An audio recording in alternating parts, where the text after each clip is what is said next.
Hello, my fellow Americans. 'Tis I, the rumpled one, the Trump card.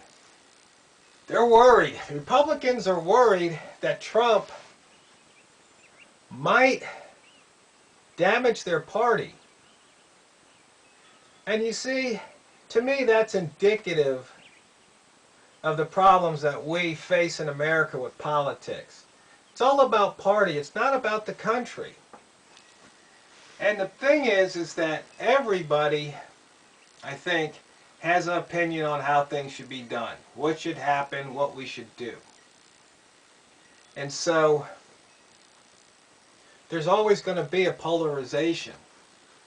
And it's just inevitable. I mean, there's very few things that we can all agree on.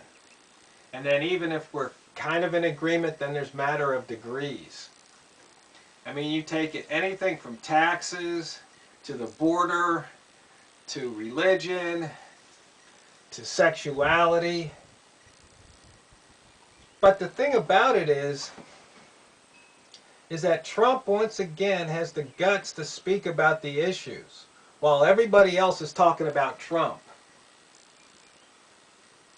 And they're afraid that because Trump is taking on the issues, saying what most people only whisper to their friends, he's saying it out loud and publicly on the platform with everybody listening. They're afraid that people are going to think that, oh my, he's this, and the Republicans stand for this. But Trump just makes perfect sense. I mean, how can you be opposed to protecting our border? It just doesn't make any sense any other way. You know, these guys talk about our immigration policy didn't work. No, the immigration policy was never enforced. That's why it didn't work. There's a difference. That's like going into a football game and you never practice a play and you never run the play, and then you say the play didn't work. Well, you didn't practice it and you didn't run it, so how can you say it didn't work? It just doesn't make any sense. Or if you're running the play and it's supposed to go to the right and half the team goes to the left.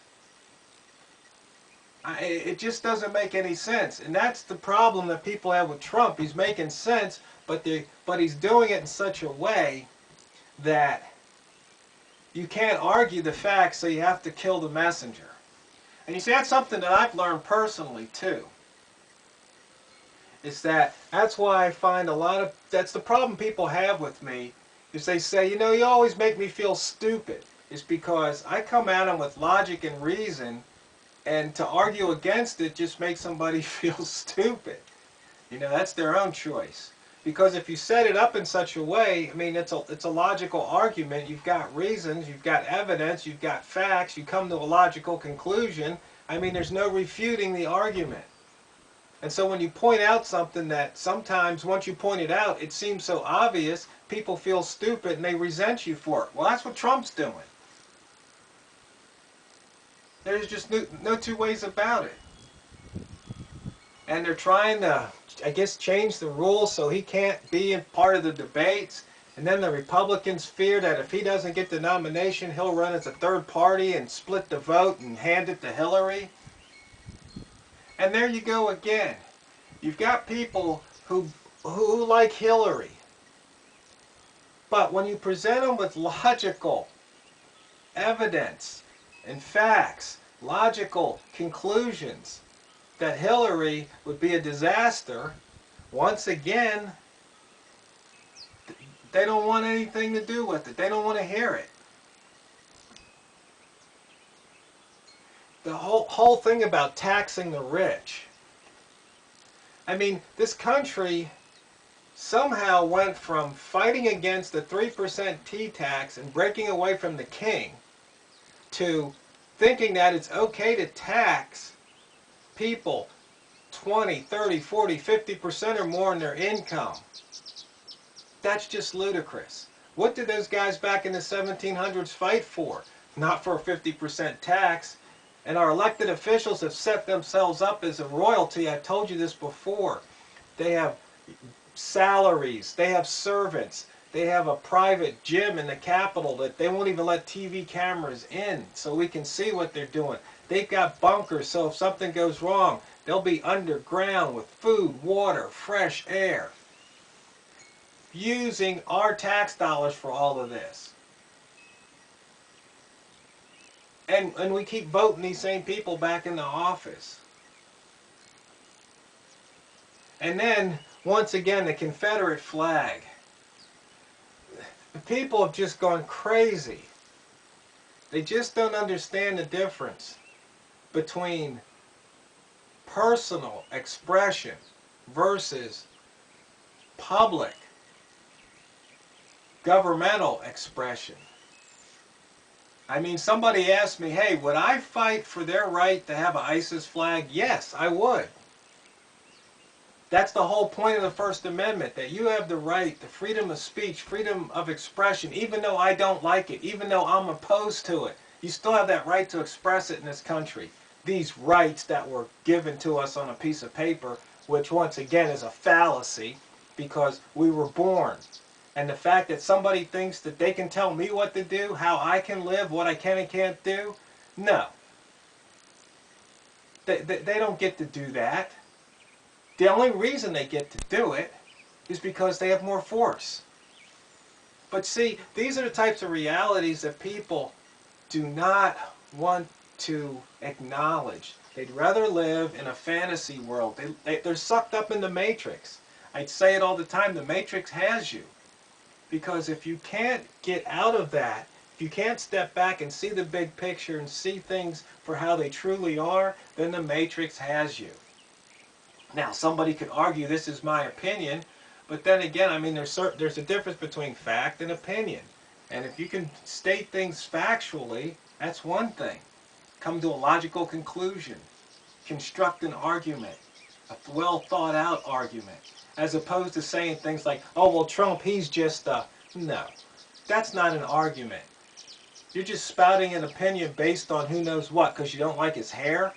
I mean, it's just so ridiculous that people in the media are still talking about Donald Trump's hair. We got more important things to do. Talking about what Kim Kardashian's up to. And once again, it's bread and circus, my fellow Americans. Distractions. Nothing but distractions. But let me tell you something. What's coming down the pike doesn't look too good. Logical conclusion here. You see what's happening in Greece? Germany told Greece that, you know, to get this bailout, they're going to have to give up their sovereignty. Otherwise, they're going to go bankrupt. Well, can't you just see it? China telling the U.S. that, you know, unless we give up our sovereignty, or maybe some other world organization, they decide that all these countries have to give up their sovereignty to become one world. Now, it's not a conspiracy theory when you can see evidence. That once you have evidence, it's no longer just a theory. Once you have evidence, it's no longer just a conspiracy. But we know this country is trillions of dollars in debt. And if you look at the true debt, it's like 200 trillion, not the 18 that they talk about. That's just the tip of the iceberg. But when you look at all the numbers, and how do we get that way? Why are we there, and why do we keep going in that direction? You see, that's what Trump's saying. He wants to turn it. He wants to stop and turn this country around and get it back on the right track. Get it back to prosperity.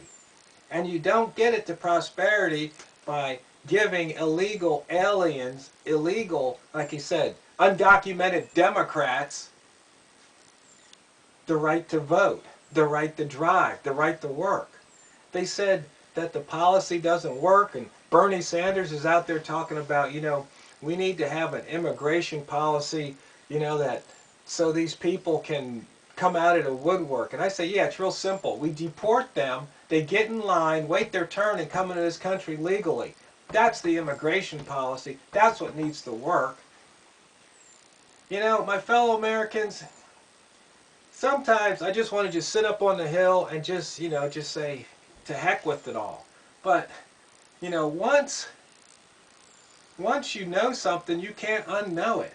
That's the problem. Once you see what's going on, can you just sit back and not do anything, not make videos or post or talk about it? Because if you do, then they win, you lose. My fellow Americans, once again it's time to wake up and smell the tyranny